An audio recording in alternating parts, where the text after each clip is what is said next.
Hello, everybody, and welcome to the stream. The last Elden Ring stream for a while, at least. We do have DLC coming out in the indeterminate future, but for now, this is the end of the game that Cam and I are heading towards. And I actually don't know how long of a stream this will even be, because we just have some bosses to fight, and most of them will probably go down pretty quick. So this might be like a 30-minute stream or something like that. I don't know. If only. If only. If we finish this stream in 30 minutes, I will freak. Best day of my life. Wow. But I had since we were not really on a time crunch, I had a thing I was thinking about that I wanted to run by you to get started. I'm hanging out in Lanedale right now, or like right outside Lanedale, looking at this burning Erd tree. And I was prompted to go check out a spot in Lanedale because of a video, a little like YouTube short that I saw from the YouTuber Quaylog about, I guess it was about Godwin mostly. And she pointed out that there's this minor Erd tree in Lanedale. It's the minor Erd tree that's closest to the Erd tree that is kind of all ate up with the death root.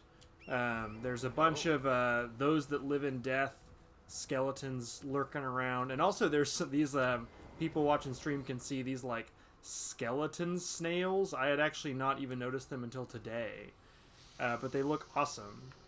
And I think when you come here the first time, if it's nighttime, there's also a death bird here. And if I can get to the cliff and kind of like look at this minor Erd tree, you can kind of see some like death root creeping up it. And if you look at the map, this spot is like right under deep root depths.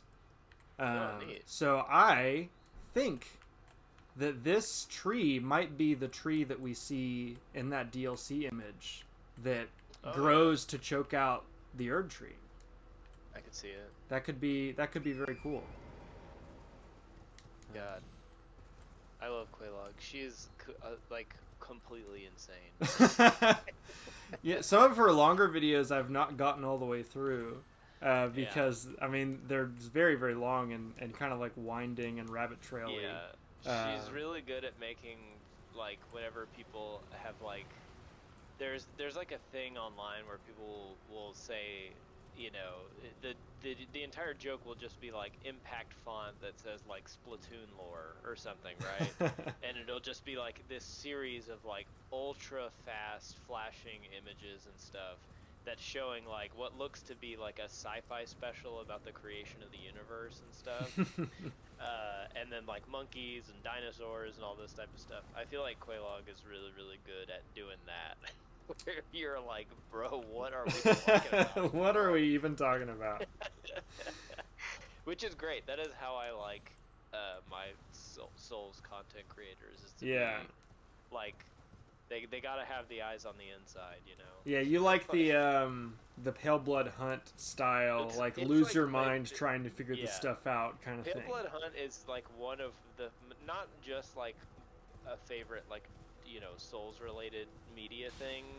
It's like it and it's like creation and like going through it while playing Bloodborne again, like when we were doing it on stream, is like one of my favorite like interactive media things I've ever done. Yeah. Like it's so good, and by the time the thing is over, the guy that wrote it, Redgrave, is so off. He's like in such insane territory that like it's really funny to like read the beginning of it and then read parts of the end of it. And I think so Pale Blood Hunt you can like buy a paperback copy of it or something. Oh, can you? I didn't know that. And it's really funny because it's got like the subtitle of like the search for the Eldritch Truth or something on it, which is just amazing. And so I love stuff like that because I feel like one of the things that Elden Ring has done that has kind of made me bounce off of a lot of the lore stuff more than the other games is that there's a lot in Elden Ring is like very, very concrete and like spelled out in Right. a way Yeah. that like the other games just don't do. Like It's disparate, but there are answers to most things. It's fragmented, but like you get a more complete picture of the fragments you do get, if that makes sense. Right. So there's like there are like fewer little random fragments, but the fragments you get are very whole and feel very complete and feel very like pushed into a very specific narrative direction. Right. And like the guy Noah Caldwell Javai talked about how like that he wonders if that is what the real input of like a writer like a George R. R. Martin would be. Right. Like having something have a beginning, middle, and end, even though but like like having stuff have like a clear narrative arc or whatever is kind of seems more writerly than it seems like from Softy. Right. And so to me, like for my money, of all of the like content creators out there, like Quelaag is probably my favorite because she, by hook or by crook, is like, I am going to make the most insane video anyone has made about anything, and it's gonna be, because she really hones in on the stuff that is still very segmented and junk like that, which I like. I actually want to circle back around to George R. R. Martin at some point tonight. Maybe not right now. That might be better to talk about it when we talk about Elden Beast. Okay. But I think it might be worth returning to that conversation we had a long time ago about the way that he writes gods. Okay. But anyways, I am now in the Ashen Capital. Can I summon you here? Or am I fighting dude on my own? I think you... I'm going to see if I can put my sign down outside of the door where you fight him. Okay. It's down. I don't know what good it's going to do you, but my password's on and stuff. Anyways, I guess we should talk about the Ashen Capital. Kind of neat. There's not a ton to it, but I like that coming back to a Souls area after I've done an important gameplay thing and seeing it fundamentally changed.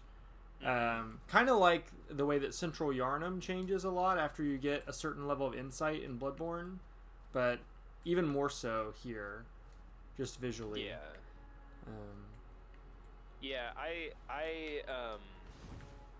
I like the whole like Ashen Capital thing when you come back. I think it's neat. Mm-hmm. And there's a couple areas that obviously aren't accessible anymore. Well, a lot of it's not accessible anymore. Right. And there are a few that are only now accessible, which is cool. I like that also the Ashen Capital. The regular capital does too, but I like the way the Ashen Capital like weaves that big dead dragon into the kind of level itself or whatever. Am I still trying to climb up the dead dragon? I forget. Yeah, you do. You climb up it, and then you like kind of go across it, and you jump into a tower, and then that's what takes you up here to Gideon. Nice. Let's see. Who, by the way, I hate Gideon. We never really talked. Like as a character or as a fight? Well, both. He's a stupid little baby fight, but like he as a character is a character who I find like very, very despicable. Oh, absolutely. Yeah. I think we talked about him a little bit with regards to Nefeli Lu, right? Yeah. Right. Yeah, he's awful, and the fact that he shows up here trying to be like, oh, here we go, like I'm gonna give you a fight is very funny to me. So what's the game he's trying to pull exactly? Because he's ostensibly trying to usher Tarnished towards the Elden Throne for most of the game, and then all of a sudden, no Tarnished can take the Elden Throne. Like I feel like I understood this at one point, but I've definitely forgotten at this point. So like through the whole game, he's like studying and sending out spies everywhere and junk like that. And if you read his armor, hang on, let me just pull it up or if I even have it, I don't think I do on this character. Basically, it implies that like through his study stuff or whatever, he was able to figure out what Marika's actual plan was, and then it like changed his mind. Hang on, here it is. Yeah, it said, knowledge begins with the recognition of one's ignorance, the realization that the search for knowledge is unending. But when Gideon glimpsed into the will of Queen Merica, he shuddered in fear at the end that should not be. So it's like he was moving people towards it, and then he, I guess, figured out what Merica's actual goal was, which Merica's goal, it seems, I think, to be to like keep things in this perpetual like entropy, right? Where like no Tarnished ever really gets back to takes the throne, and like this struggle thing just kind of eventually molds maybe a Tarnished into this like a much more insane thing than what we get by like the struggle or whatever pushing them further and further. But basically he is saying like, okay, well, none of us can have it because her goal is not for us to have it. It's, whatever, it's something else. And so he is kind of fulfilling her goal by not letting you take it, or trying to, at least. Yeah, he's trying to. At least that's what it seems like. Yeah. I'm a little confused by the path here. So I originally went up the Dragon Wing the same way that I did before. Like I'm going to fight whatever his name is, the first Elden Lord. But there's no tree there for me to walk across anymore. Did I go the wrong way? Sorry. I completely forgot. Wait, you don't have to do that anymore. You can just go to the elevator. I can go to the elevator. I think. Maybe I'm wrong about that. Where's the elevator? Or no, I might have opened this elevator already.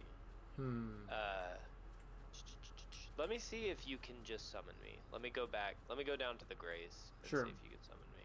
Oh, I think I maybe see the entrance? Hold on. Okay. I see a staircase leading to a doorway that looks like the entrance.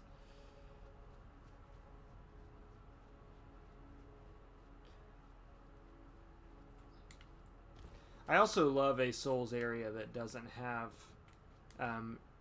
enemies.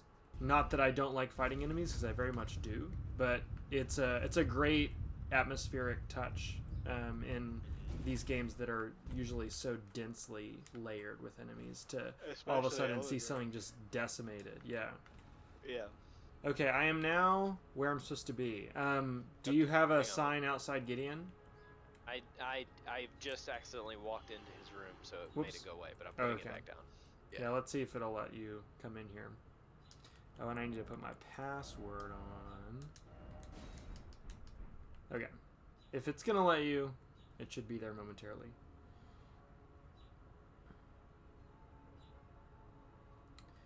Ornstein calls this the second worst main boss in the game. I'm wondering what you think the first worst is. Elden Beast? I think we talked about this. I can't remember. It is going to let me summon you. Cool. Sweet. You go mollywomp Gideon. Just heavy attack him a lot and stagger him. Yeah. That's all you gotta really do. I like that he talks to you a little bit before he fights you. There should be more of that. But also it gives you time to run up to him and start hitting him. Right. Alright, let me in. Let's go. Let's do it. I'm going to let him talk. I'm not really too concerned. Just hit him. Won't this man talk? To become Elden Lord. What a sad state. What favor did he ever do to you? I just want to hear the dialogue. None shall take the throne. Queen Merica has high hopes for us, that we continue to struggle. Here I come. Oh, he's doing the Melania thing. I didn't know he could do that. Yeah, isn't there a thing like you can do like most of the spells in the game, I think? That makes sense. The all-knowing. Yeah.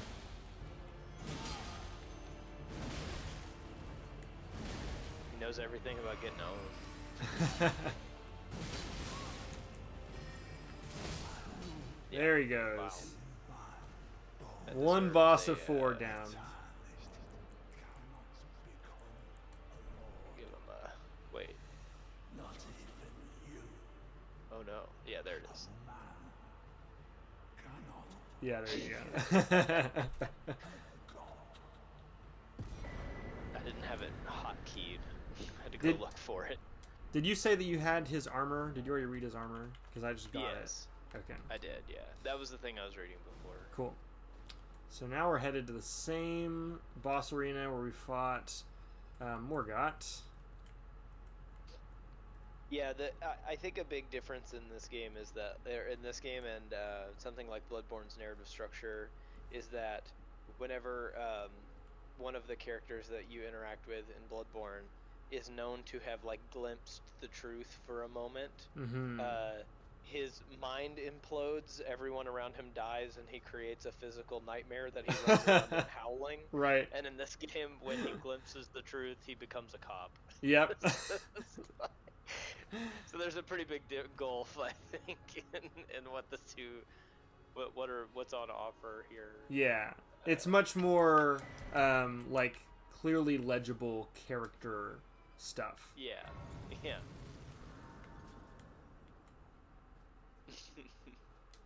I love Mikolash. Mikolash is great. I mean, he's awful, but I love him anyway.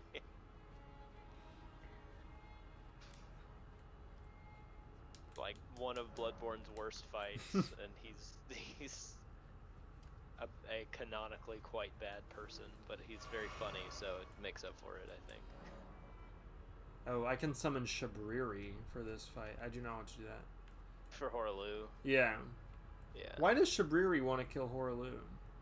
I think Shabriri just wants to kill everything. Oh, he's at this point. Shabriri has been taken over by the frenzied flame, right? Yeah, it's not even really Shabriri. It's not Yura or whatever his name was. Before. Yeah. If it says Shabriri, then he is like the host of the thing. Yeah. Yeah. By the way, I did not rest. That was dumb. I'm going into this with 6 flasks, but maybe we'll be okay. I like this fight. Yeah, worst case scenario, we fight this fight again, which is great. Yeah.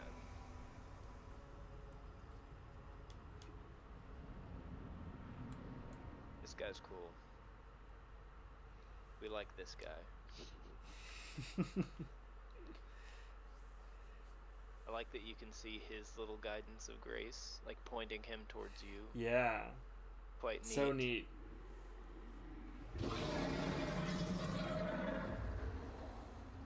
It's been a long while, Morgott. He's meditating. Holding his little boy. That's an interesting model for Morgott. Mm-hmm.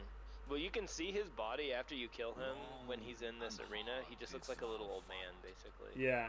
It's weird. Tarnished warrior, spurned by the grace of gold.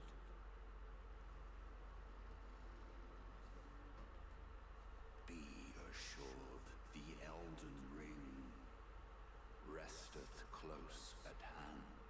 So I really this like how he is like, yeah, you killed my son, but I'm like built different, so I'm gonna fight you anyway.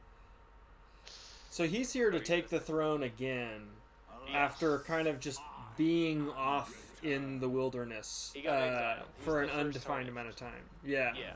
Yeah. So basically, what we're to pull away from it is that Godfrey has also made his way all the way back here. Right. For Horaloo anyway. Because he is a tarnished. He is a tarnished, and he has had to fight all the way here too. So this is, to me, like the coolest narrative, like Right. part of the climax, where it's like, okay, this is the real like Slave Knight Gale type of, like you are fighting what is supposed to be like a mirror of you in a way. You also see this foreshadowed more so than the Radagon Elden Beast fight, because you see that big portrait of Godfrey in Stormveil Castle. Yeah, everybody talked about how cool he is, and also you fight like a weird shadow of him earlier. Yeah, true. Yeah, I would not be mad if this was the final fight of the game. Yeah, if they tuned him up a little bit more, give him 2 health bars, you know, whatever. Yeah. He already has 2 health bars, right? Or no, does he phase switch at 50%? Yeah. Whoop. His moves are cool. He does stuff like that. Yeah. Sick.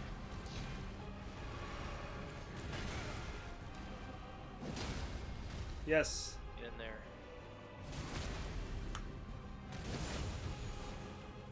frosted him too. Oh, I didn't see what he was doing. Oop.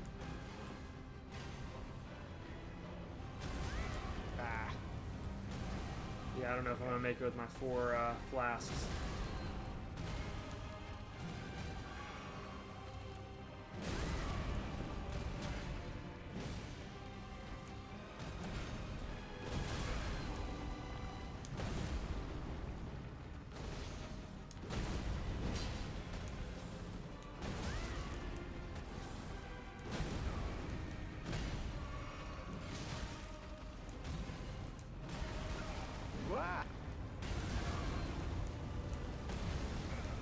Man, I'm just like dodging straight into all of its area. Yeah. Still It playing is hard tricky. over here. It requires a little bit of muscle memory. And I'm dead. Wow.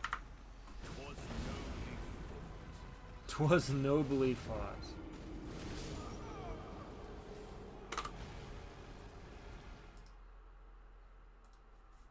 Alright, let's give this a proper shot.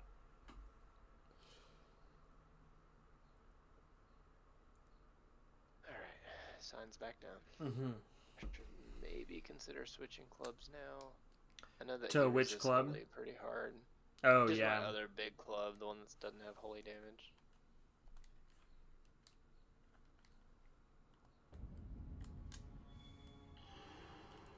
We'll try it, see if it helps.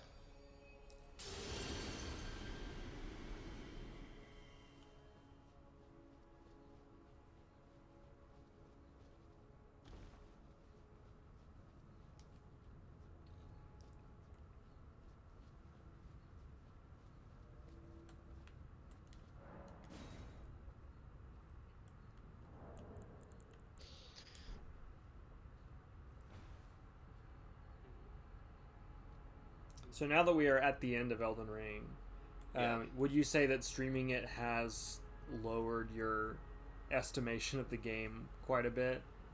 I don't want to. I mean, I wouldn't say quite a bit, but having to be. I think that.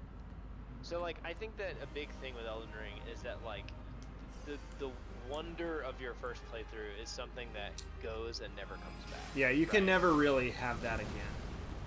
And then after that, kind of the fun of the game is finding where you can skip the parts that you didn't like. You know, like I don't need to fight Moog every time I play Elden Ring. You Absolutely feel me? not. And same thing goes for, you know, am I feeling like fighting Millennia or not? Am I feeling like doing X or Y or Z, right? And I think the main thing that the stream has done has made me kind of revisit parts of the back end of the game that I normally probably Just skip. or that in my other playthroughs I had just kind of like not done them. Right. It's like, well, I already did the first whack of this. I don't really need to do it again. Yeah. And there's lots of optional content in all the Souls games, so that's like not super unique, but I think that This has by far the most. yeah, and the method by which it's like found and stuff is supposed to be part of it, right? You're supposed to be like Exploring. right, and you're supposed to find a lot of like you're supposed to be like, wow, that's so cool, I found my way down here to this thing, you know, but like As opposed to it being a trudge. Like, I gotta go I to know deep what root. stupid thing I have to do to get down to this boss I don't want to fight. Like, Yeah. that's not gonna give me anything worth anything, except for, you know, I guess the experience or whatever. But yeah, dang, Man, I cannot dodge that right now. just jump. That's what you're supposed to do.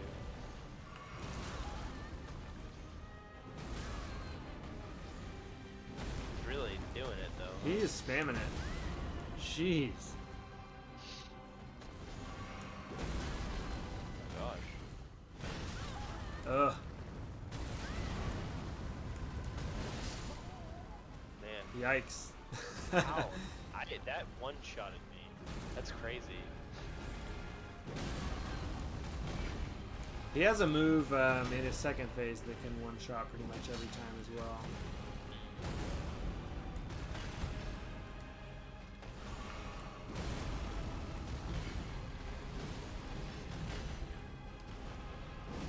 Okay, I got him to phase 2.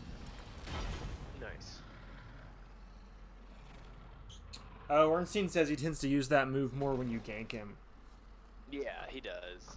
That's smart.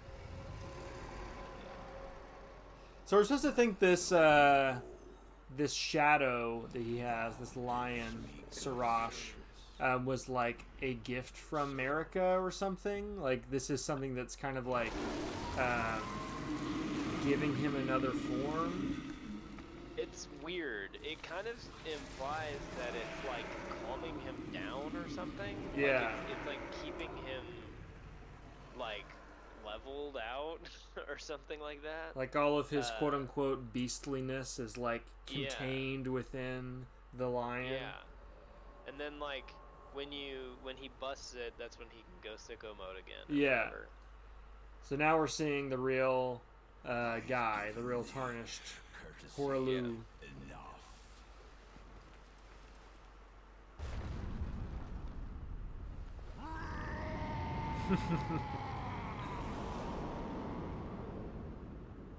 He does roar.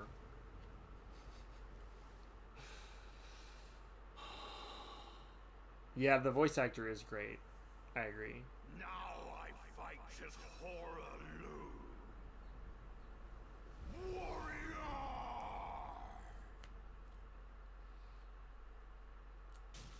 All right. I am probably not going to last super long here, but worth a shot. Yep, I'm out.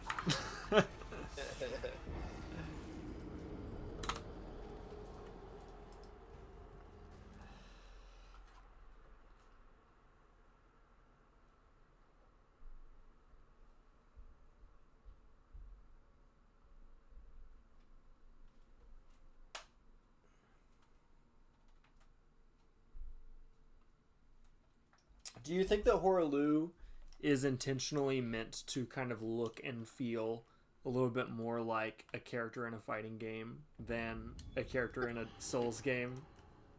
I don't think so. No? I think he's just supposed to... I mean, it's very WWE, right? Like, Yeah. He throws his shirt off and he's like, ah! Yeah. Tries to throw you around. I think that maybe you're catching that propensity, that energy's propensity to show up in fighting games. Yeah, the common ancestor, for sure. Yeah.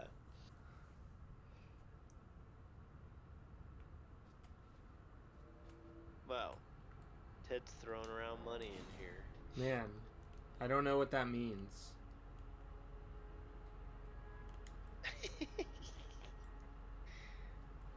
It's a woo, I guess. Is he more intentionally supposed to look like Conan? Maybe.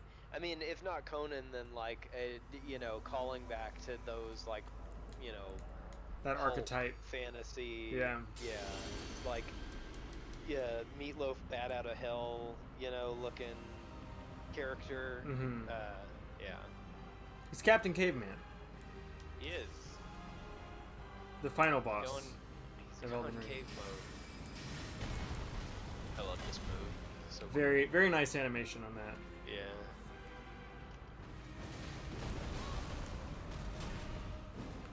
Ah.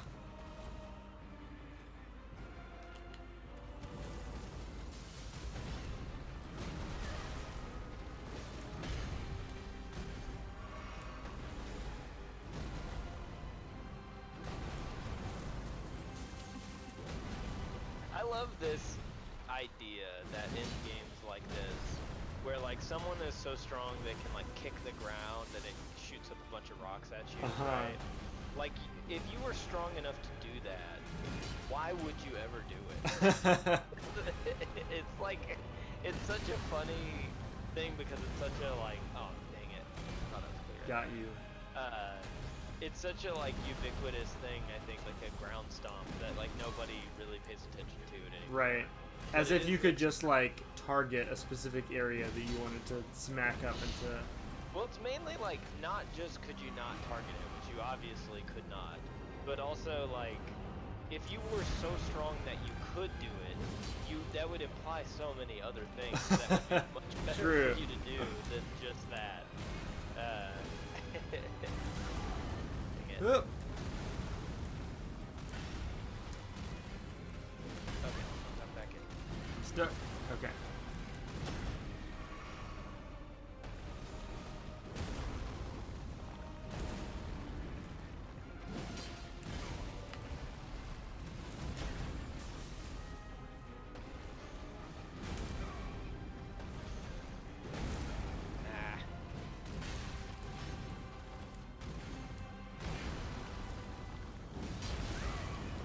Now we're close. Oh no! Yeah. Man, this is gonna be bad. I've never. Did you know that like this is the only time I've ever lost to this fight ever? Really? Yes. Oh man. So you beat him on your first attempt? Yeah. Every Wow. time. But he is so goddamn. Oh, whoops. Whoops. There goes one. I'm He gonna is have to so add a cuss. easy. He is so easy with mimicked here, like everything is. Oh that, like, yeah. I have just never really had any issue with him. I've always thought the fight was cool, but like, not particularly hard. And so if we're catching it this hard from old Horaloo, we're in for a bad time. Oof, yeah. We'll Elden Beast is gonna be lucky rough. if we beat Beast by 10.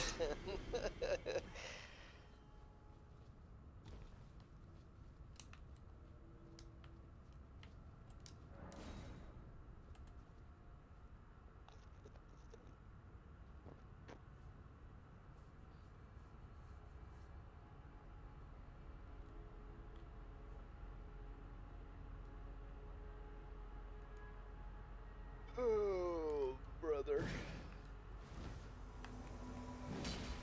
Alright. Here we go. Let's go.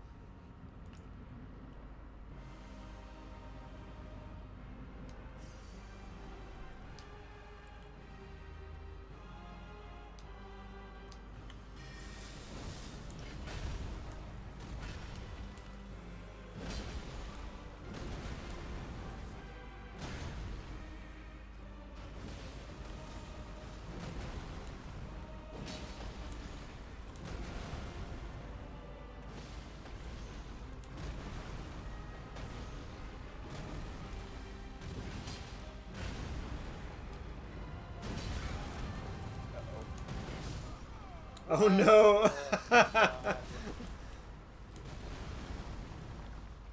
I'll get as far as I can. If you get caught at the right time during that attack, you can literally just like stay down. It won't hit you. And so that's what I've tried to do, but it hit me.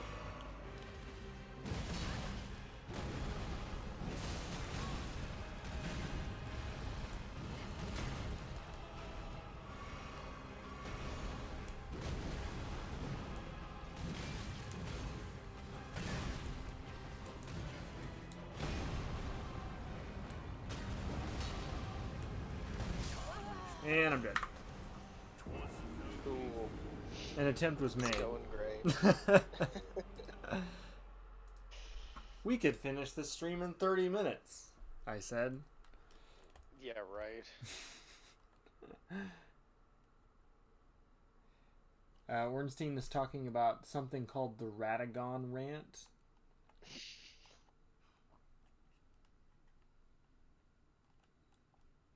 I don't know if I've heard the Radagon rant.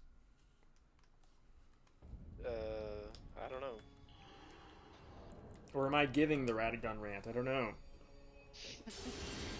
Am I didn't supposed to study. be giving the Radagon rant.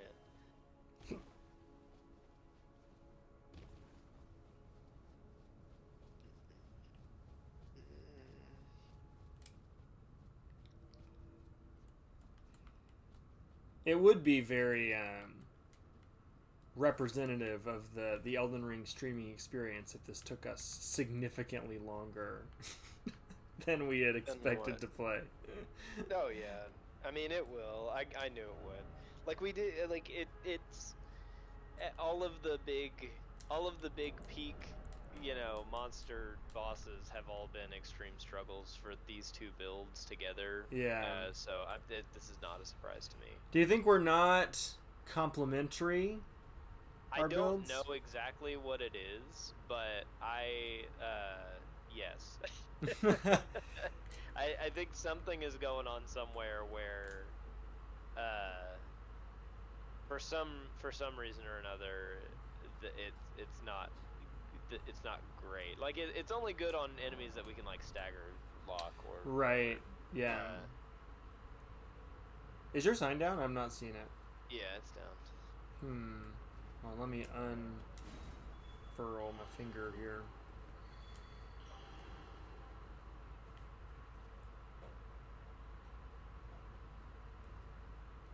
I do not see you. Try it again.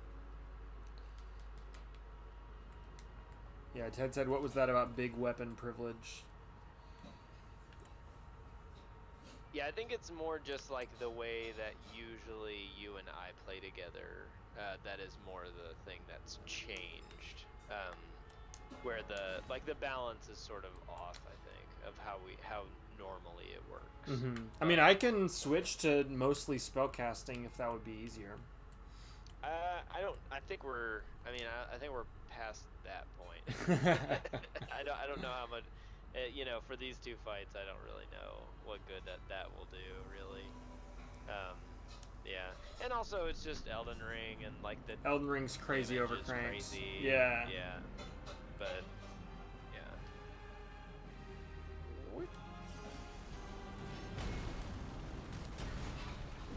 Oop.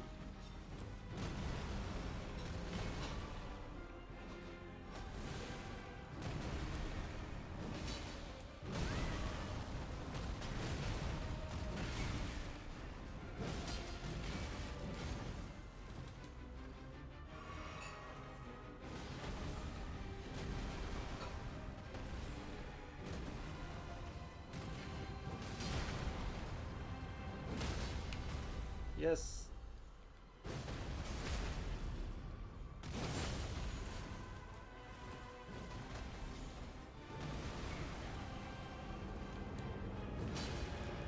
I guess he only does that after you've taken away 25%. Yeah, or something.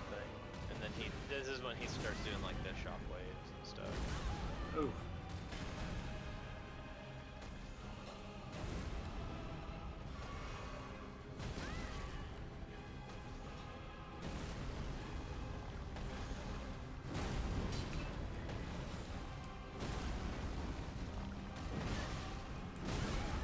Nope.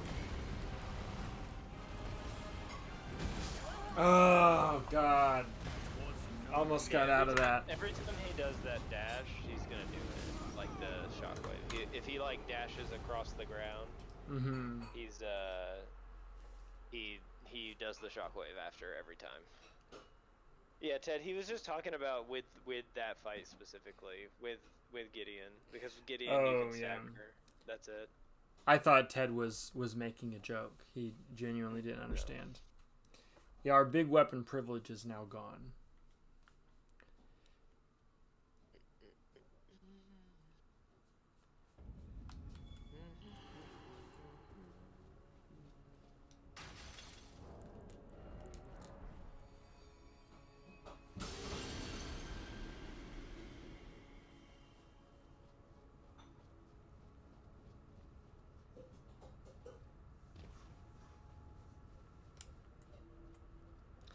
Yeah, big weapon privilege gets beaten by Godfrey having a bigger weapon. Very true.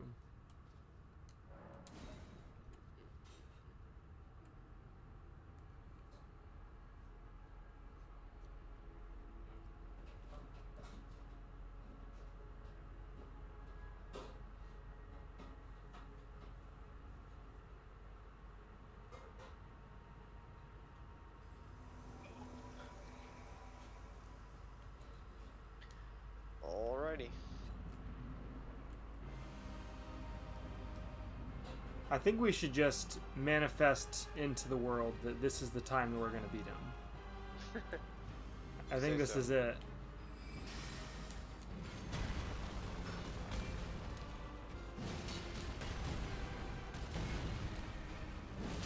Just try to play safe. It's the best thing you can try to do. Just get little chunks of damage. Yeah, that's true. Just like standing R1 and run away instead of trying to jump. Get the attack. jump. Apparently Unless the you really jumping know attacks it. got nerfed. I didn't look too far into it, but I saw a YouTube video about that. Yeah, it's not really surprising. Given the prevalence, it's pretty much all you do with a strength build in this game. Right.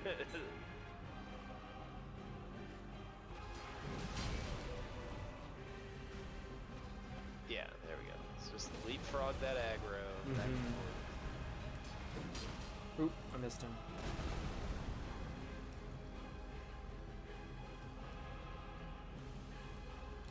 Okay, switch to you. I'm gonna come in and get a hit.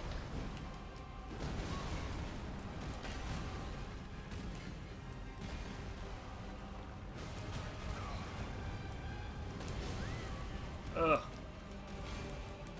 So hard to time.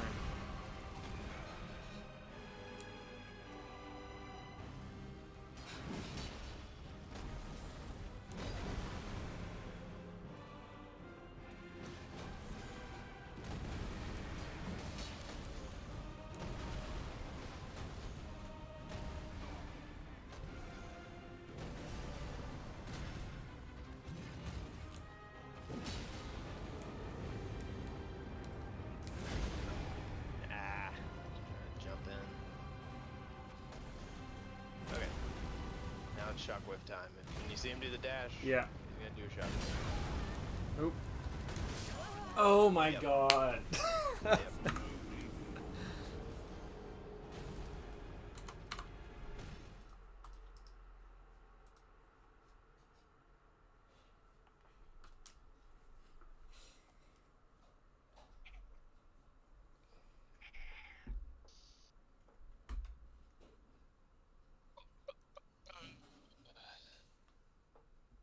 We're also fighting the harder version of this fight because he has more health.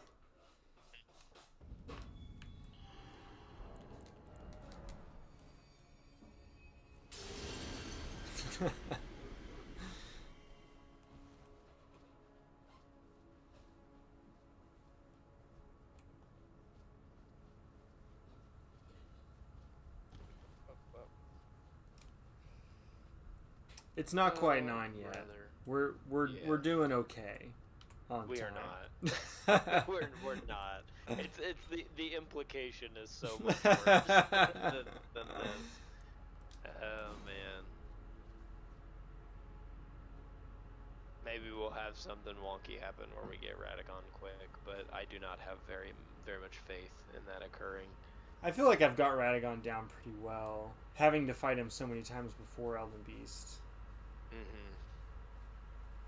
But maybe I'll Well, I eat just my mean words. the fight in general, like the Yeah. Radagon Elden Beast fight. I just don't. Oh yes. Who knows? If I'm we're not pouring optimistic an about hour that part. Plus, if we're pouring an hour plus into Godfrey, I don't have a lot of faith in that. But we'll see, I guess. Okay.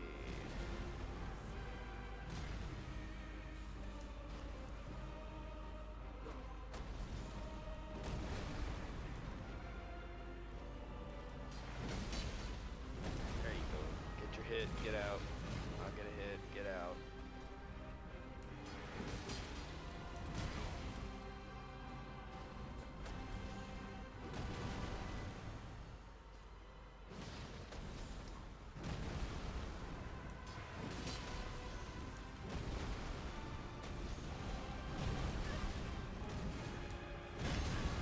This is the big one. Yeah. Am I rolling too early or too late? Can you tell? I can't tell. I can't see you. There's too many particles. Right. Yeah.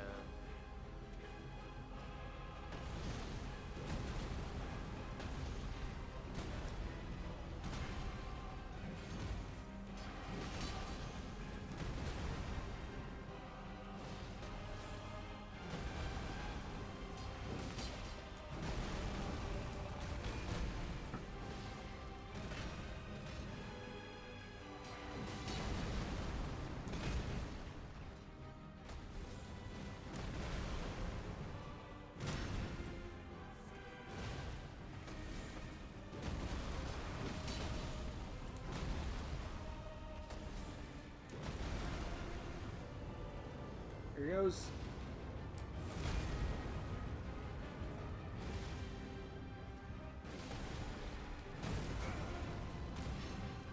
Big one. Try to get out. Oh, yes. Good stagger. Yeah.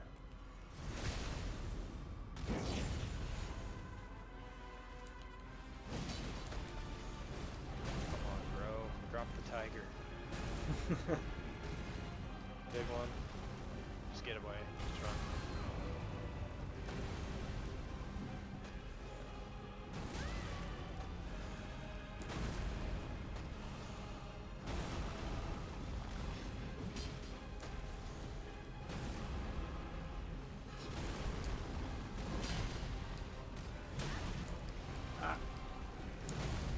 Okay, we did it. Okay, I'll skip this. Hello? Why did I get damaged? Ah! Okay. Oh no! Oh no! Alright. Do not kill him. Well, I'm dead. No! Yeah. That was sick. That's never happened to me before. Oh, he got And me it like was that too. Yeah. I got during the spawn. I didn't realize that could happen. Man, Amazing. that sucks. I am also dead. Yeah, you should probably just try to mimic it. Just try to go through it. Whatever. Yeah?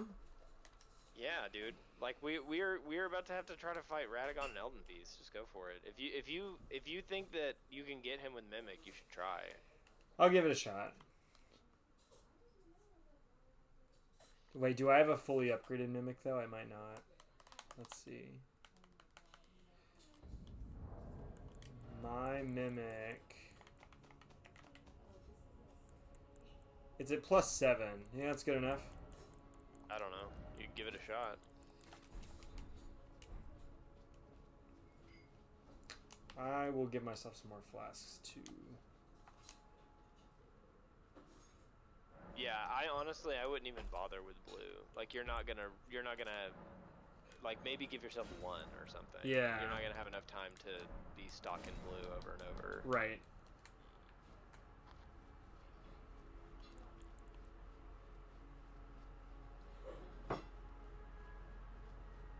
Yeah. Ornstein says, go to the sides on the big attack. Don't stay in the line. Yeah, for sure. That's good advice. I don't know. I can't really see in all the stuff, but I've always stay been with too like in the middle of it when he lays it down. But definitely a thing to keep in mind. if he whirls his axe around his head, then that's what he's doing.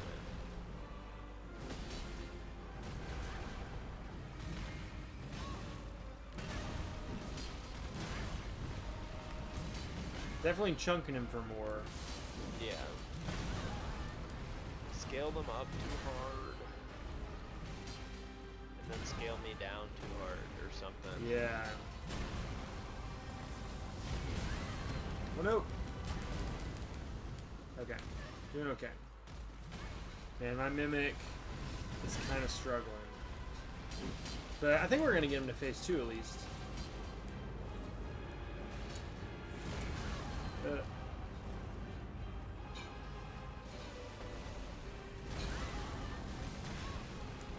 Yeah, Mimic is about to die. Mimic is dead. But Phase 1. I am, I think, about to phase shift him. Yep. Phase 2. Nice. Just me. The phase 2 is actually pretty easy. The Just gotta areas not are get connected. caught by the grab. Yeah, basically.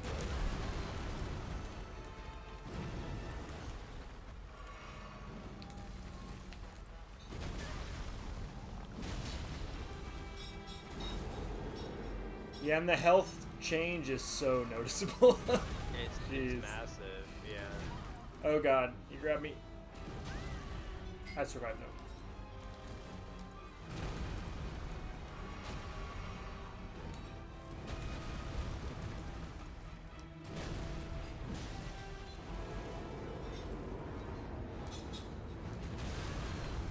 Ugh.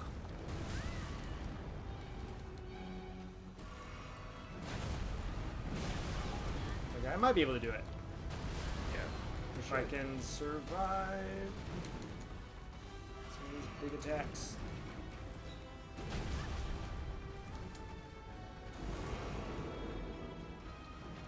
I just gotta hit him like 3 or 4 more times.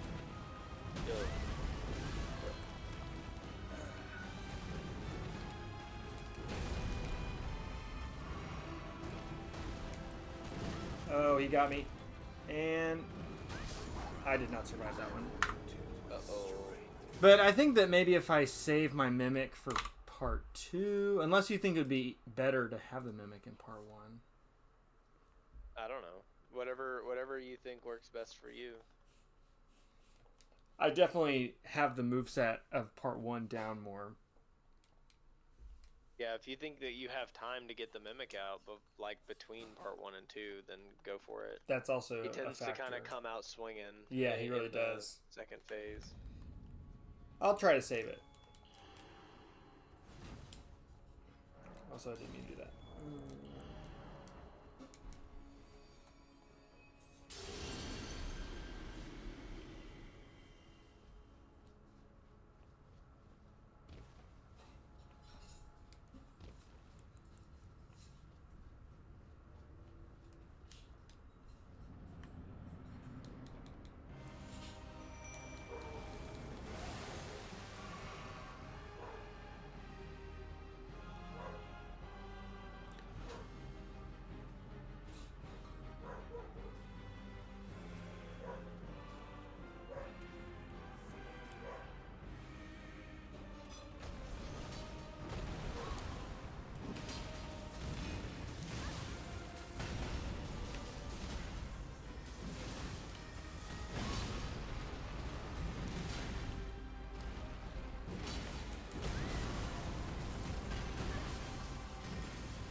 Oof.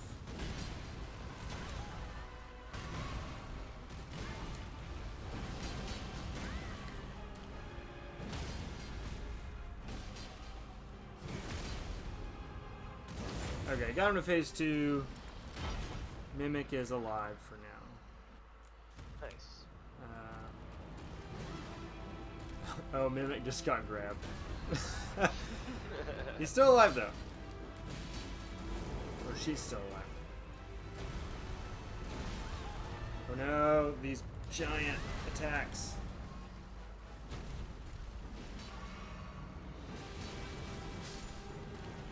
Rip. Okay.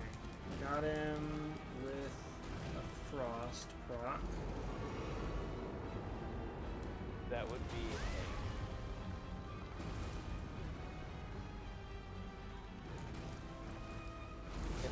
Ted asks, Hollow Knight, do you burst spells at the start or try to save you to squeak out a win at the end? I rarely use spells ever in Hollow Knight. Yeah, I had to like kind of remind myself to use them. Yeah, I use nail arts all the time, but I rarely use the old spells. Mainly just seems like I only do it if it basically on the in the reverse, yeah. There was one spell that's like a big black burst upwards that I found really useful in the late game. Oh my god. Am I gonna die? I'm gonna die. Man! I think I could have got him in like 2 more hits. You can try again if you want. Yeah, it's gonna happen. Yeah, Abyss Shriek. That's the one. Also, Ornstein says, Swaff misgendering his own Mimic, shaking my head. Yeah, I think that when I get a little more comfortable in Hollow Knight, I will probably use the spells more. I think that right now, like on my first playthrough anyway, like I have been so focused on trying to get the mechanics of like combat, like of the just like fighting with the nail down, that I think I've just kind of been like whole hog focused on it. Right. And yeah.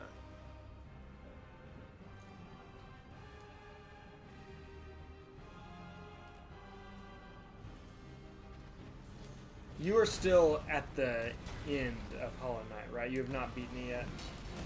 No, I actually, like, after I told, because I'm at the Hollow Knight. Right. Hollow Knight is where I'm at. I fought him one time, and I actually did pretty well. But then I was like, there's so much stuff that, like, there are so many areas that I know I haven't, like, fully kind of been to. Yeah. And I would like to kind of crawl around a little bit more before I go through, because I can tell that it's kind of revealing near the end there. And there is a lot of stuff to find to get the true ending, too. Yeah, so I've been, like, running around just doing various things, and, like, making sure to get all the upgrades that I think I can get. Yeah, so Ornstein, the quick nail and the immovable body and the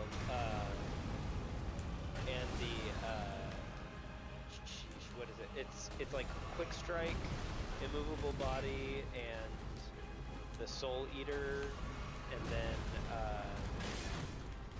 the not the regular long nail, but the even longer nail. Like that's the one that's the setup I'm doing right now. And it's and also the thing that speeds up how fast your nail arts charge. That's the setup I'm using. So I swing really fast, I don't get pushed back, and then I do all that stuff. Yeah, Mark of Pride, longest nail.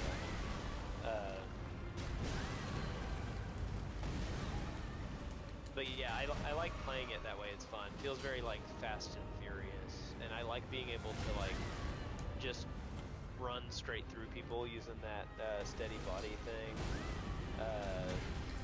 It's really neat. I like not bouncing off of people except for up off of them when I want to bounce off of them to get higher. All right, back to phase 2. I know that if you do it, excuse me. I know that if you do it right and build for it right, that your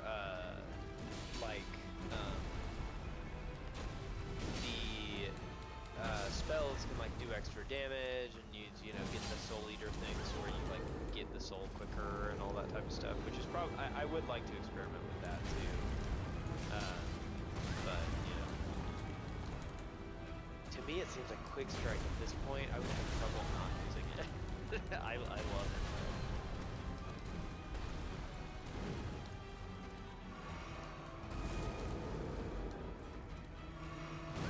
Anybody else has Hollow Knight and like to talk about while Swafford gets WrestleMania to I'm death? getting WrestleMania. Yeah. No!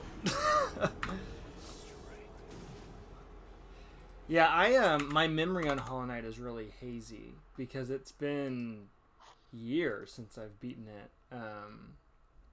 and a lot of it just kind of runs together for me. I definitely can't remember like the specific nail arts and stuff like that.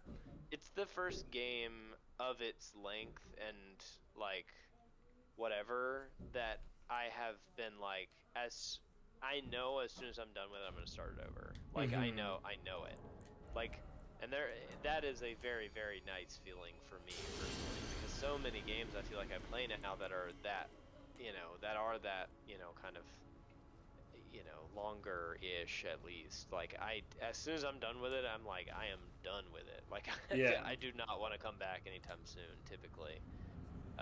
Yeah, once I'm in the back third of a game, like most games, even if I really like it, I'm kind of waiting for it to end. Yeah. I prefer stuff like Streets of Rage for that reason. Like I can sit down in front of my Switch and hammer out a Mania Streets of Rage run in like 45 minutes. Yeah. And that's like awesome. That's such a fun thing to do. Like you get in, you get out, you do the entire thing, you have a whole, arcing experience in that amount of time. On the complete opposite end, obviously, stuff like this, or like Breath of the Wild or whatever. But similarly, like when I finished Breath of the Wild, I was like, hey, I'm done, boy. I am never playing. I literally was like, I may never even play this game again. And you know what I have not done? Ever played Breath of the Wild again. I beat it, and I never picked it. I never even turned it on. Do you have Breath of the Wild 2 thoughts? Have you watched that trailer? I don't. I can't. I mean, I haven't seen the trailer. I don't care. I'll wait for the game to come out. I don't care about trailers really. Like it's not gonna. By the way, we just experienced kind of a technical hiccup. I'm not totally sure what happened. All of a sudden, you dropped out. The sound of Elden Ring dropped out. You came back in, and then a little bit later, the sound for Elden Ring came back in. But things seem like they're working well now. Yeah. Oh God. Sorry. It's okay.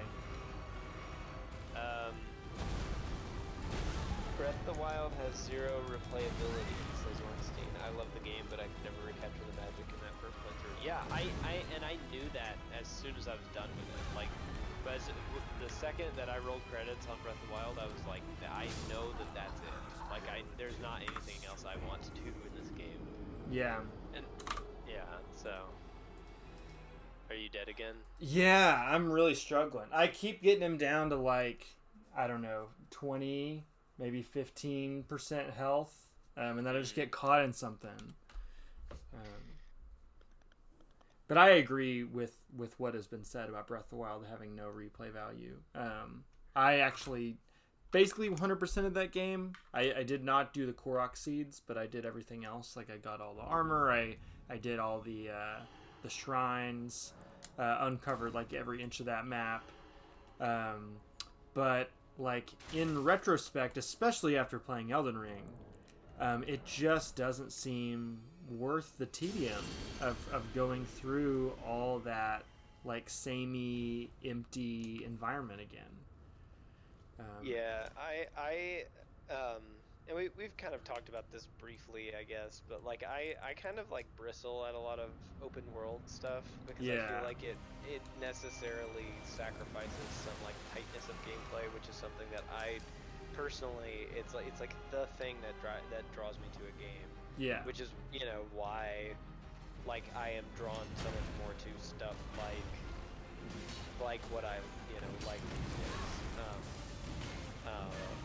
and part of that is probably just me getting older and not wanting to spend so much time on a game. Like, right. At one time, though. Like, part of the reason that I think Elden Ring is kind of nice with it is that, like, a lot of Elden Ring stuff you can kind of break up into smaller increments or whatever, and it can be played kind of modular if you want.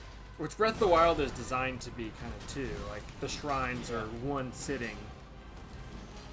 Yeah. But there's like 200 of them. Yeah, and there's too many, I think.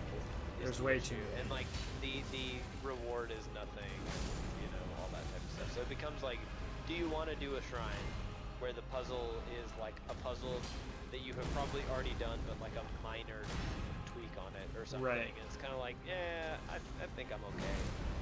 And I prefer like, in every game ever, like the things that I'm looking for are like economy of motion and like the snappiness of it and the way it feels to play and stuff like that. All of that is like what draws me to a game, number one. And so like if those aren't present really, then like you got to start justifying things really really quickly. To me personally, I guess.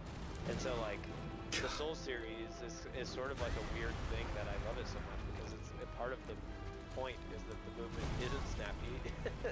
Right. It's very like clunky and awkward, but I feel like a lot of the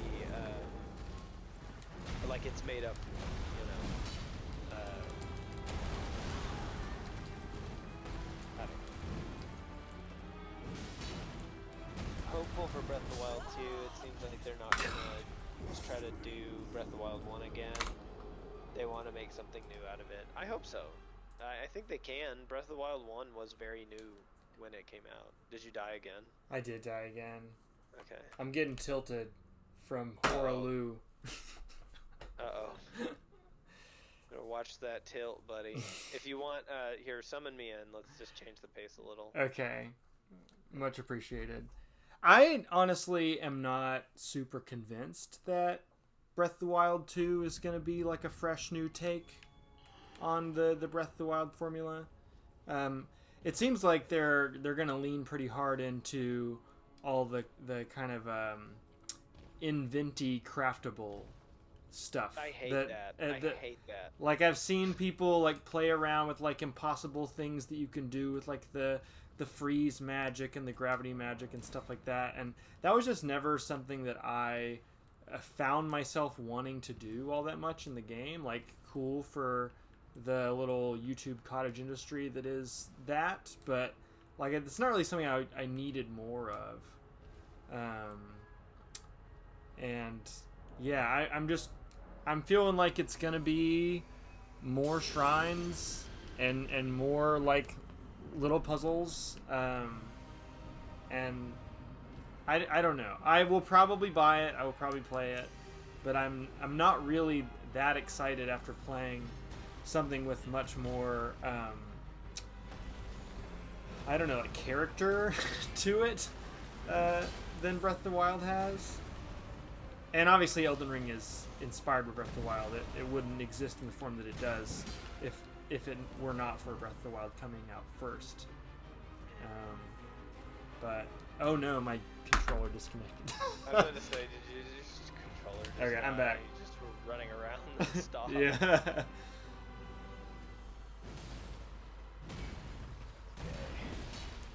I went and respec a little bit, and I am doing a pretty nasty, a little more damage. Oh, are ya? When I hit him, so hopefully that helps.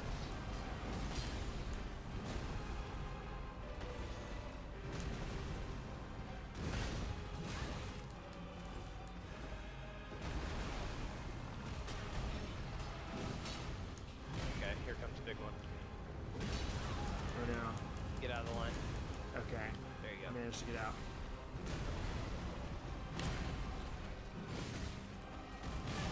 Ugh.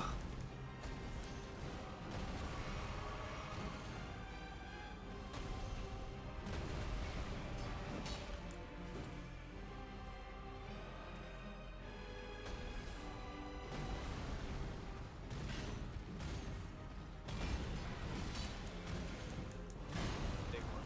Watch it.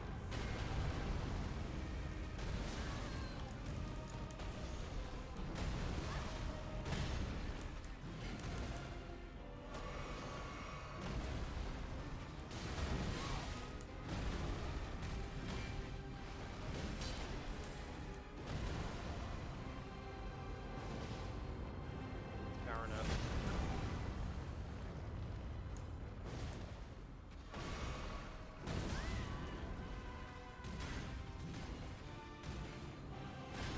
Big attack.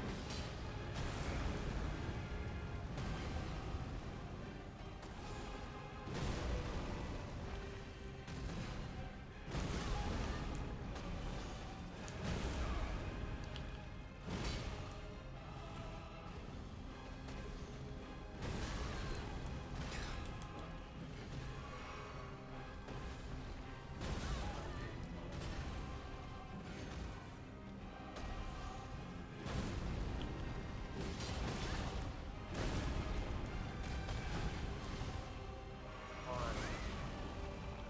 I got greedy. Okay, There we got go. him. Okay, maybe you can have an Okay. actual shot at this. Oh my god! Yeah. Oh, you're dead. I'm still alive. I'm What still alive. happened? Still Okay. alive. I don't know how that happened. Oh, beast mode. Jesus. Watch it, bud.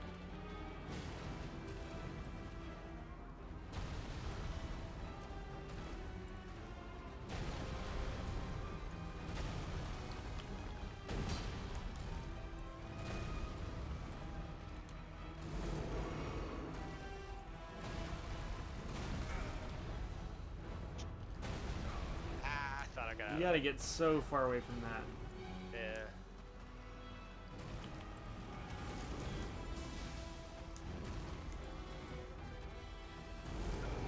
Dang it. You roar at me.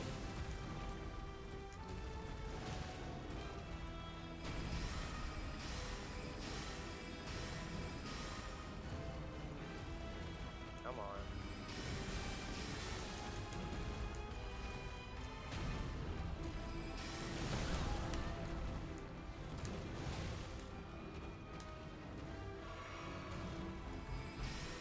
I like how he winds that move up. Alright, Earthshaker. Oh, how many are there? Just 2? I think you can do more, but I guess it just doesn't do that. Up! God. And you got me. I think I'm gonna survive though. Yeah. Yeah, you're alive. There you go. Oh, God. You're doing great, Andrew Swafford. It's alright. I am not. We almost got him that time. This has been a Horaloo stream, Michael. Yeah, Andrew is having issues with the big man. I guess we Yeah. put it, to put it lightly.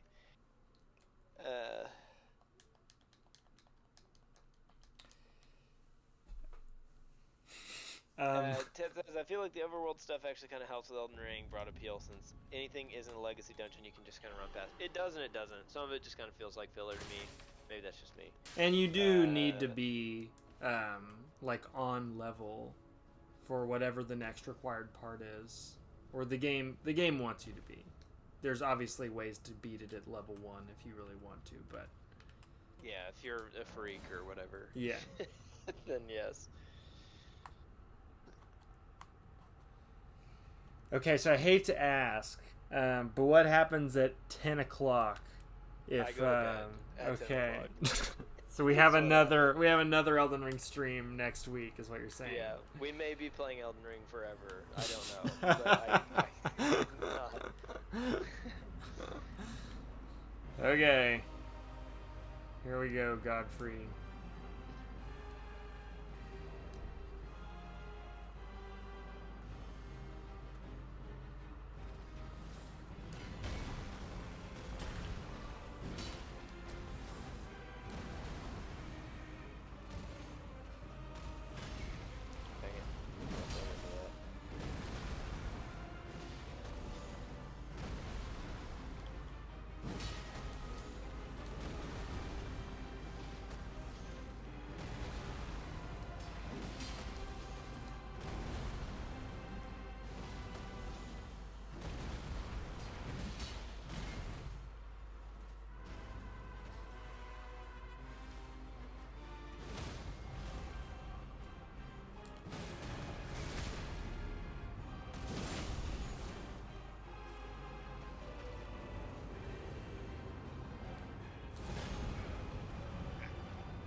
Shockwave mode.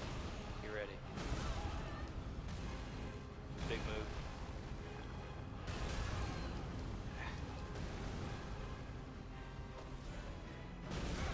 Whoops. Ran into him. That. Oh no! Okay, that was me. Sorry, I got jacked up trying to like skimming through my menu. It is okay. Yeah.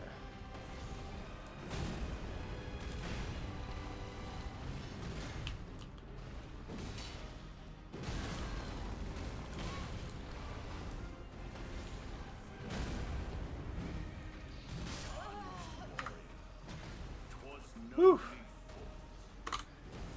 Elden Ring. Ed, I don't think we should presuppose that we will ever finish Elden Ring right now. Go back to that later. Man.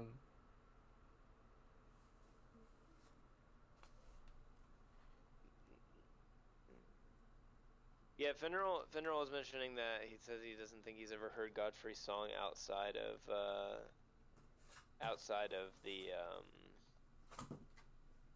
game itself. You hear a lot of the rest and other.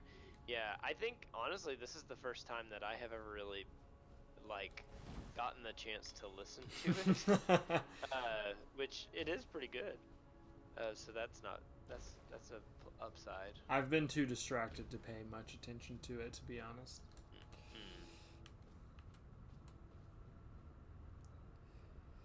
But yeah, Ted, I think that if I continue streaming, I'll probably be doing Celeste next, and then Hollow Knight, which I'm very excited for. Just a matter of if people show up to watch. Horror Night. Thanks for watching Horrorloo Night, everybody. I know this was not what was advertised.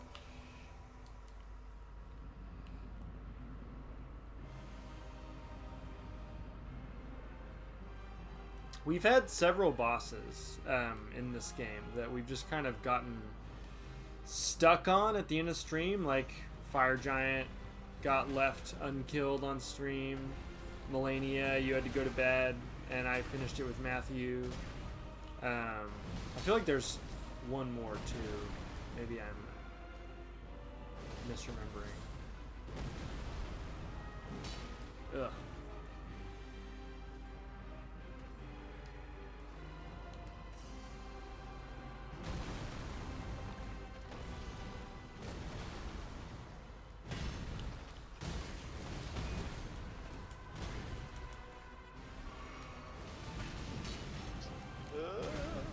Okay, we're good.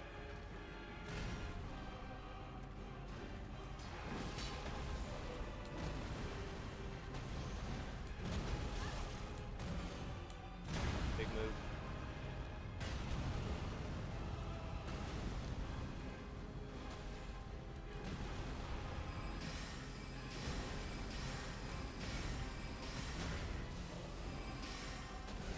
Right, cast them spells, baby.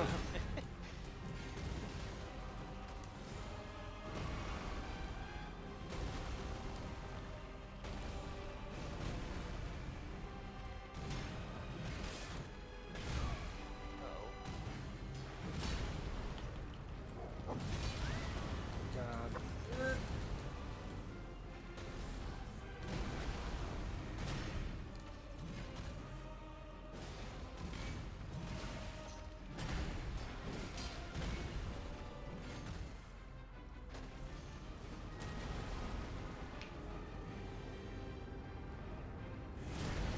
Oh crap, I was not looking.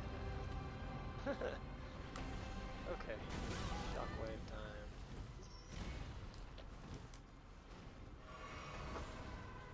Shockwave, big move. Is that the big move? Yeah, it is. If he swings his axe around over top of his head, he's doing the big one.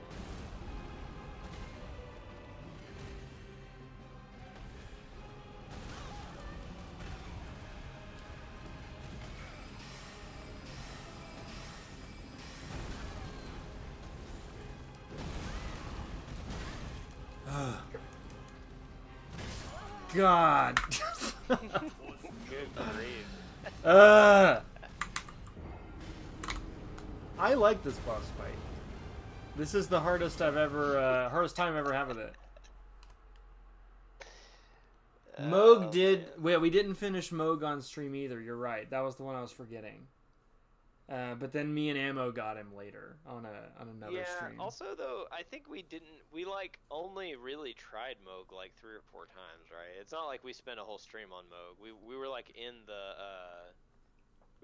his stupid House of Horrors for a long time. We were stuck there for a really long time, yeah. Yeah.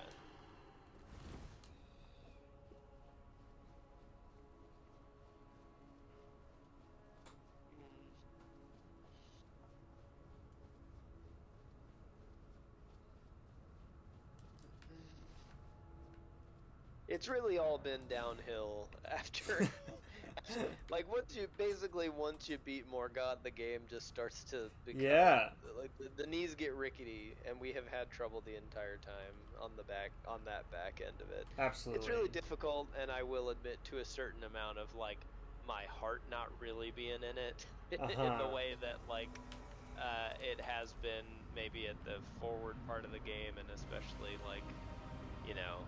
Where I think that's something that makes Elden Ring a little kind of like particularly difficult in a certain type of way for me, is that like with other Souls games, I feel like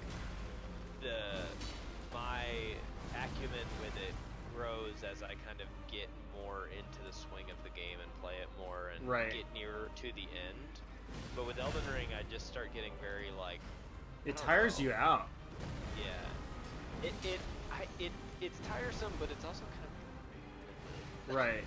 A little to me personally, I don't know. Like you stop getting the, and that's another thing too is that like I don't think it's any kind of coincidence either that like the exploration kind of drops off after that point, right? You get to explore, old fire or hilltops of the giants, but that sucks, right? Yeah. And then the Halig tree is cool, which of course once again, like whenever we were talking about it, we were like the Halig tree is great, and he's whooped it. He really did.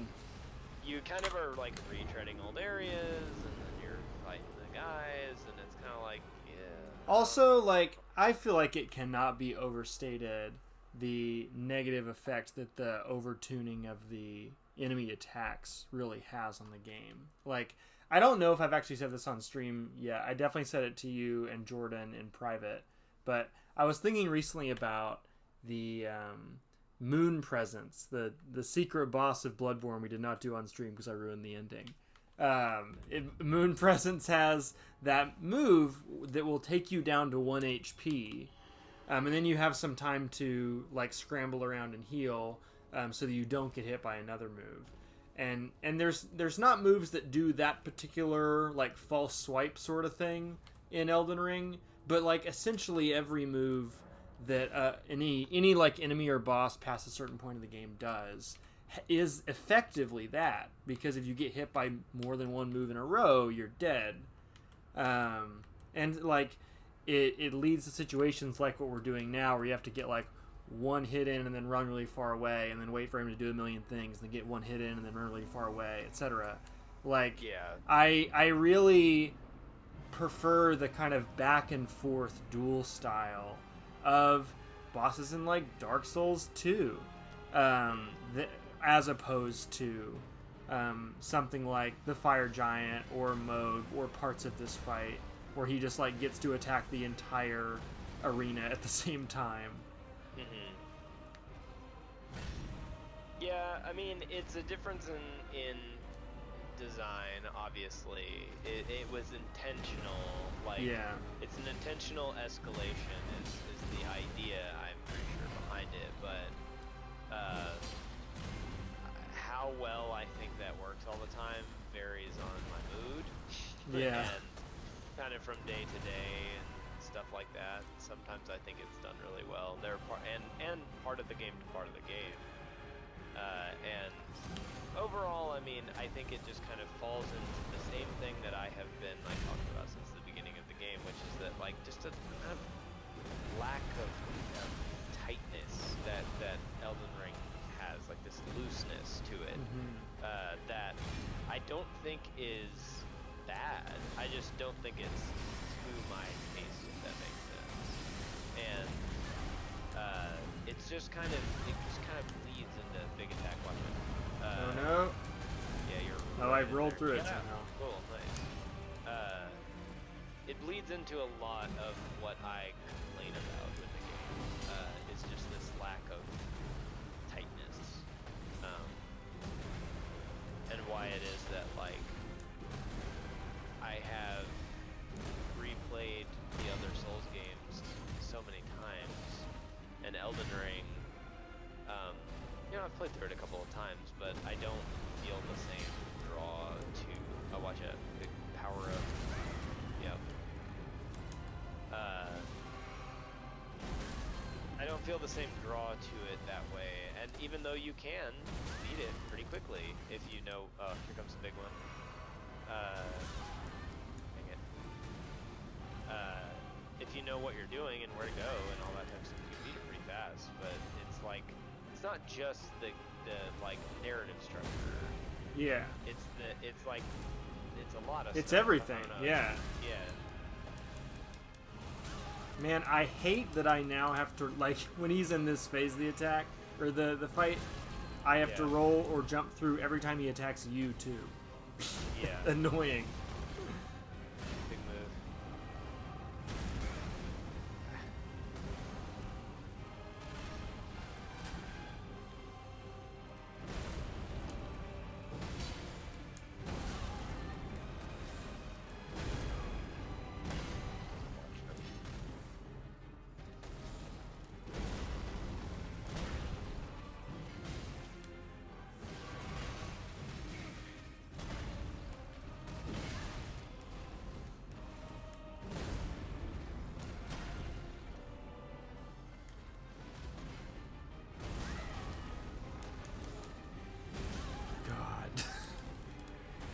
I would like to do literally anything without getting interrupted by that.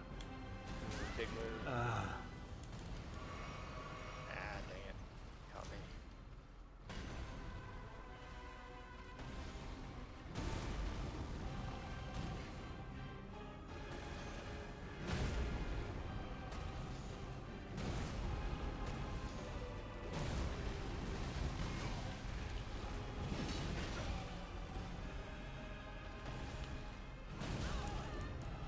Yeah, I think what's happening here is the fact that we are in this 2-player. It's giving him so much time in this phase in particular. Yeah. And this phase in particular is so bad at messing with more than one person because of this like stomp thing. And like it makes sense, like when you get that stomp, Ash of War, like it is great for PvP when you're fighting more than one person at a time. Yeah. But also, could you maybe not? God, I only have 3 flasks. I'm completely dry.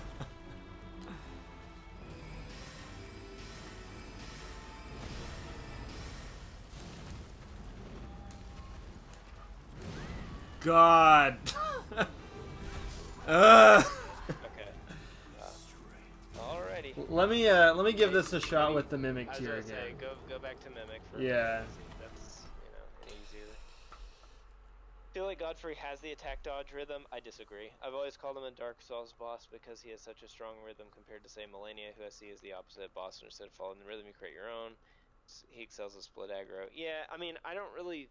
I mean, he has it maybe more than a lot of the stuff in the back 9 of Elden Ring, but it's not really like a high bar to clear. Yeah. There's lots and lots and lots of parts where Godfrey is literally just like hitbox, hitbox, hitbox, hitbox, hitbox, and you can't really do anything about it. And that's fine, because that's what it's... I mean, this is the end of the game. It's supposed to be, whatever. And again, I have literally never lost until today. But that's wild to me. Yeah. He's not very bad. You just need to kill him quick. Get him out of those phases fast.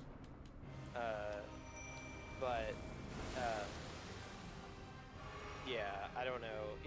It's I can see where you're coming from though. Yeah, the fact that you play smaller weapons probably plays a role in that too. I agree. But I've played playthroughs in this too with smaller stuff. Like I've beat the game with one of the characters I beat the game with just used flails, and those are pretty small. You use the ice bleed flail combo, right? I did the dual Knight Rider flails with the ice bleed, which was fun and good and really powerful.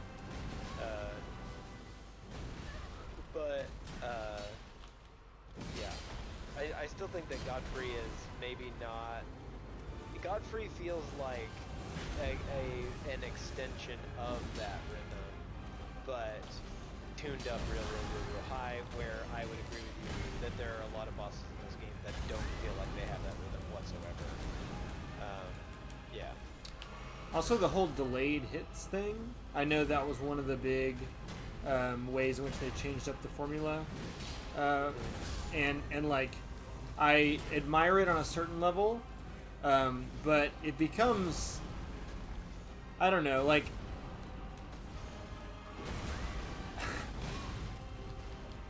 I just really don't know, like, what exactly to look for, aside from just, like, literally memorizing the minute differences between every single swing. Like, I kind of wish enemies just kind of, when they swung, that enemy's swings were always roughly the same speed, you know? Yeah, I mean, I can see both sides of that one. I get why the difference is there, and we have talked about appreciating the difference when it's like Gascoigne or Margit does it really well.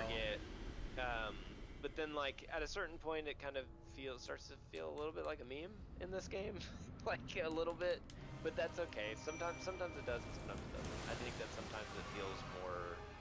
I feel like sometimes it feels like it's hitting a little bit more like well oriented than other times, I suppose. Yeah, like Margit, he has that big long staff, and you see it swing through the air as he's coming down at you. Godfrey, when he does his little Earthshaker stomp thing, he's just like holding his ankle above the ground and just kind of making you guess when he's gonna bring it down. Like, what do you think about this? How's this? Is this doing anything for you?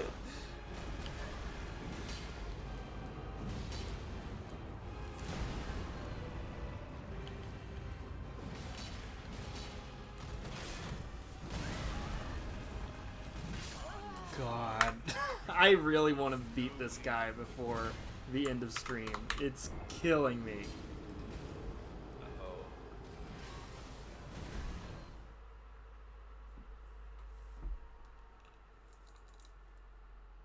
I have not played Dota, Ted, but Finral has played so much Dota. I'm sure he would like to talk to you about Dota.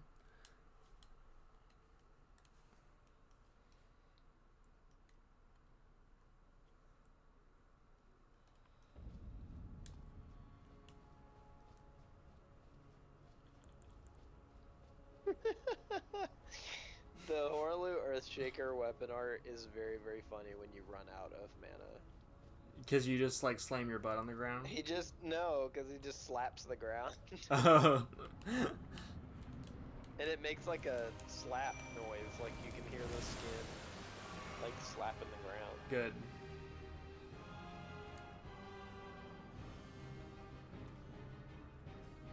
Well, everybody, thanks for tuning in. Man. I'm sorry, y'all. It's alright. Use the intervening week to practice Horlu, or just kill him. Maybe I'm gonna kill him off stream, and I would be fine never returning to these lands. You do whatever you want. It's your stream. I mean, if you don't want to come back for Elden Beast, I will not make you. He'll have a more manageable amount of health.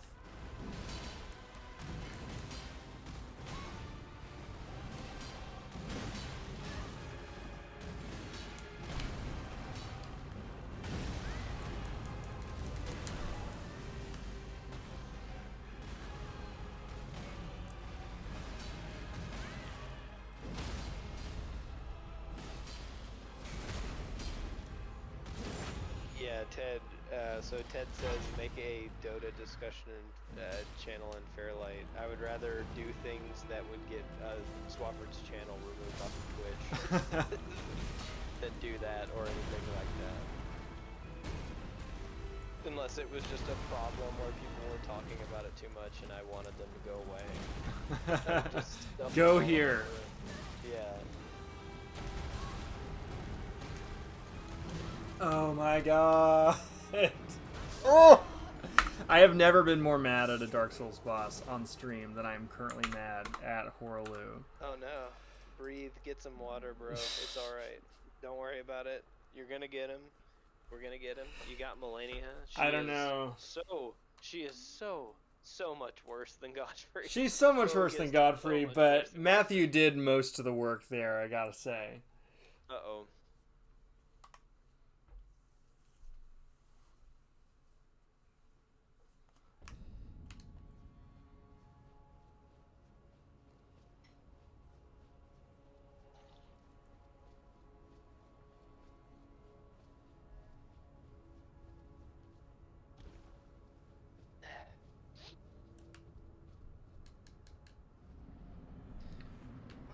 Oh, Matthew, I was not asking, but I appreciate your usual willingness to help.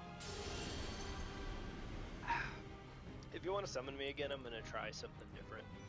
Okay, I'm gonna do one more attempt with the Mimic. Sure. I'm gonna bring a, I'll just bring a smaller weapon to see if that does us any good. I have a 25 heavy, like, hand club thing too, so it should have pretty decent game.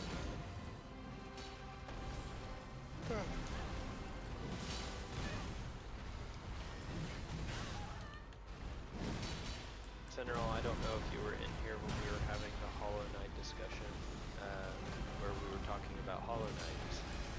If you have any feelings about Hollow Knight, you may now voice them. I don't remember if he has played Hollow Knight.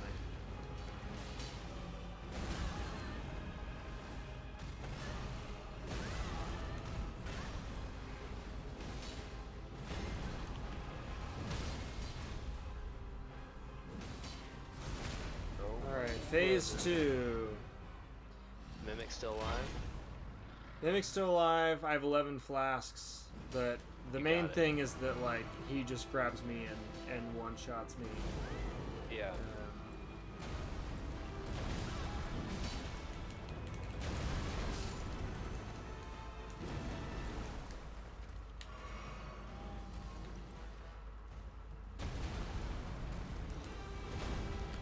You know, the smaller club kind of does look more like actual Captain Caveman's club, like the cartoon character of Captain Caveman.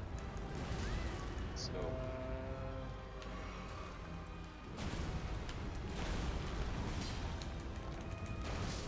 Oh my god! I hate him. Okay, I'll summon you. Alright, we'll see what happens. I was asking you about Neil Gaiman. You're asking about Neil Gaiman. I have not read a ton of Neil Gaiman. I've read Coraline. I've read The Graveyard Book. I've read Neverwhere. I don't think any of those are particularly representative of what he usually does in his bigger, more celebrated works like American Gods or Sandman. I did not particularly love any of the Gaiman books that I've read. And I don't know. I mean, for me, it was like, I guess he doesn't really feel like he has much of a distinctive voice as a writer. Like, the writers that I feel most drawn to are ones that, like, write like no one else, you know, like they kind of like have a voice that they channel, if that makes sense, that can be kind of like vivid and surreal for the reader, especially when it comes to, you know, writing about fantastical things. But he's a little too, like, dry and British and witty for me. I don't know. It doesn't really British? click. I'm pretty sure he's British. Is he not? I thought he was 100% not British. I don't know. Maybe that's just how I've slotted him in my head.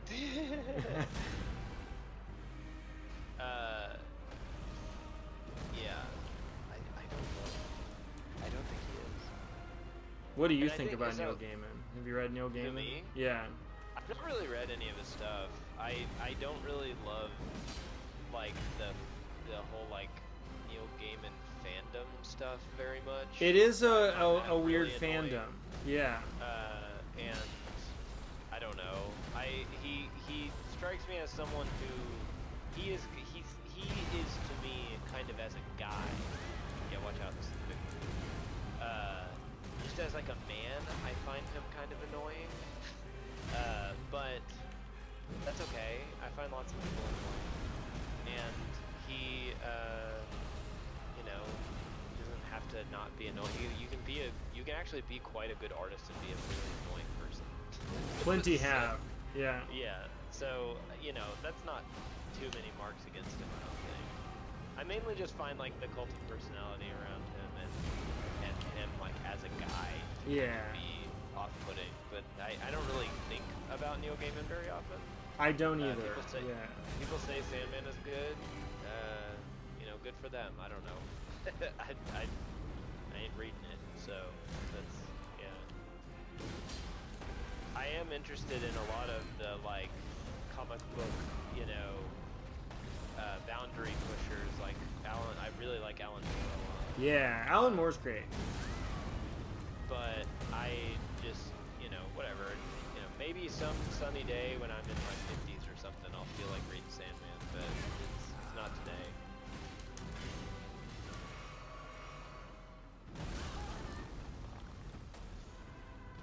That thing. Let's phase this guy. I'm trying.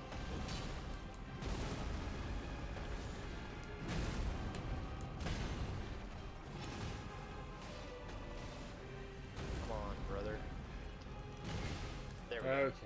We traded. And it faced him. Alright, don't get me in the middle of an animation. There we go. Alright.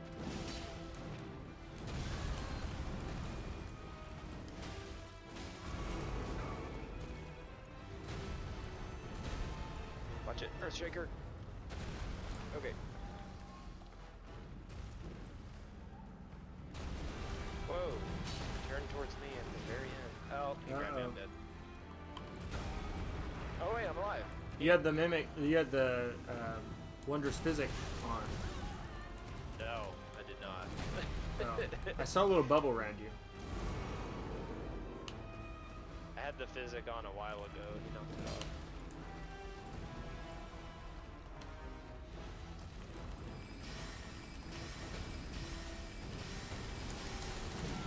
Oh, he got me, but I'm gonna survive. Yep.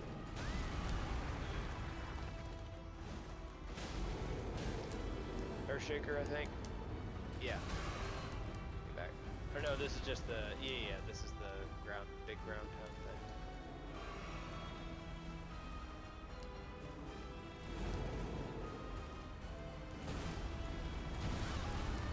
Yeah.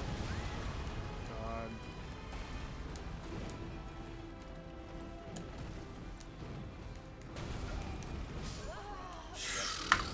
I hate it.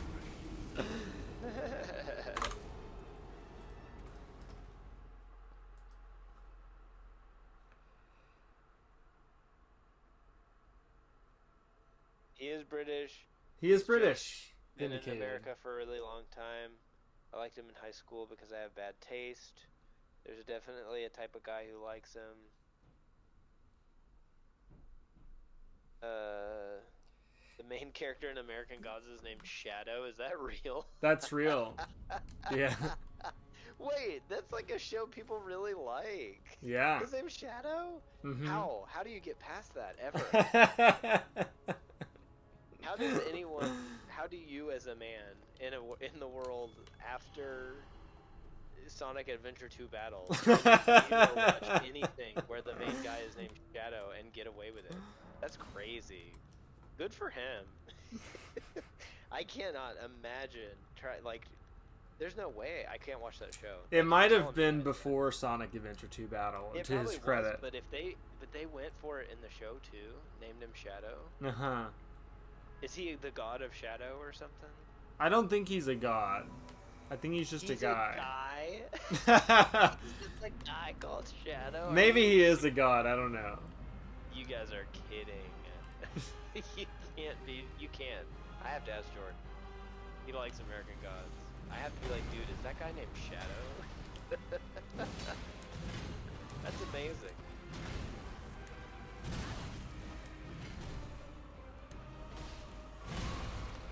I love that for us, like as a culture, that we have like a major show out where based the on protagonist's name is Shadow. The guy's name is Shadow.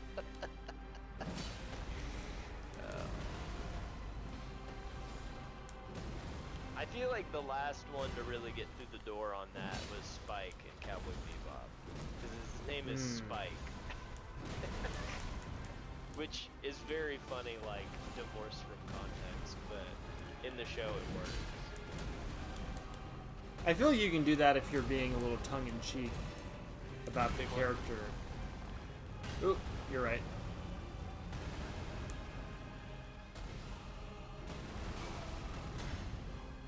I would really like for this to be the time that Godfrey dies.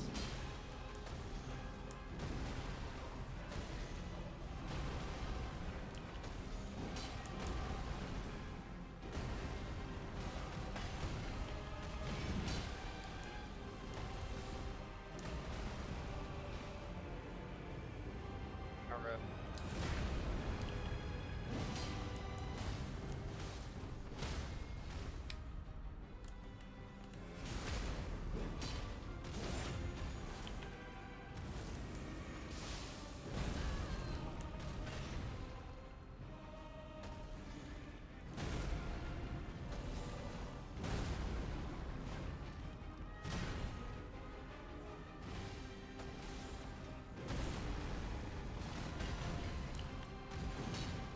Big one.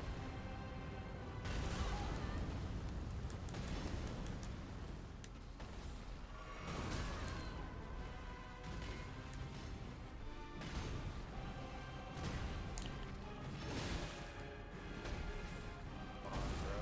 Just phase. I know you want to. Ah. Come on.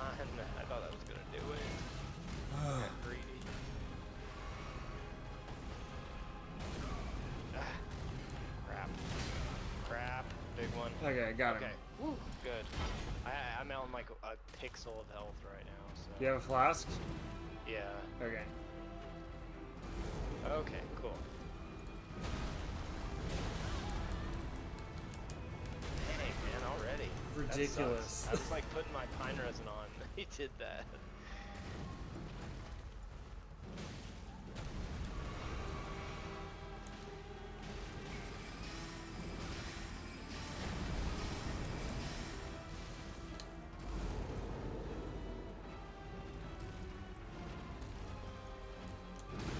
Oh my god. Wow.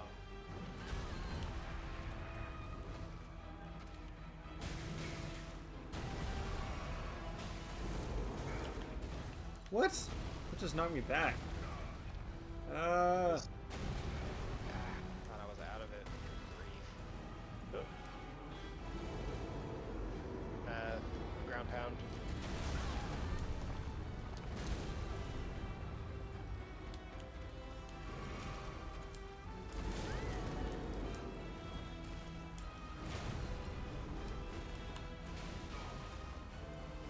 I'm out of heals, by the way.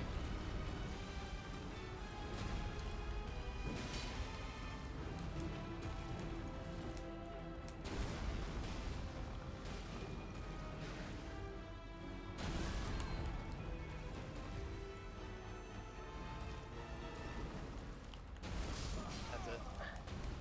Well, I will you're keep close. working at it. Might honestly be easier without me there. Like pulling him away and having him shockwave on the other side of the map. Maybe.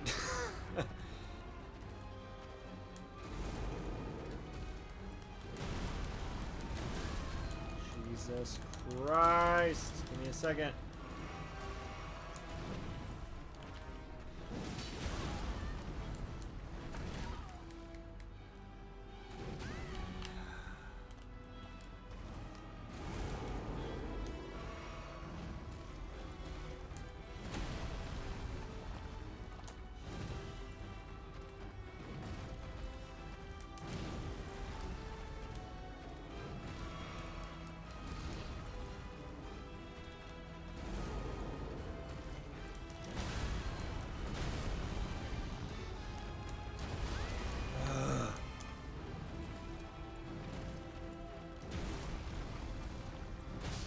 Okay, I'm done. This is the end of today's stream. I'm sorry, everyone who had to sit through this. Goodbye, everybody. Yeah. Thanks for watching. I guess we'll see you again sometime. We'll see you again sometime. That is the promises that we are making right now. The threat. We will see you again sometime. Yeah, we're rage quitting. This is the rage quit stream. So It's okay, yeah. no shame. A little bit of shame. Well, some shame, but a manageable amount. Yeah. All right. Well, good night, everyone. I will See you, see you folks. sometime. Bye.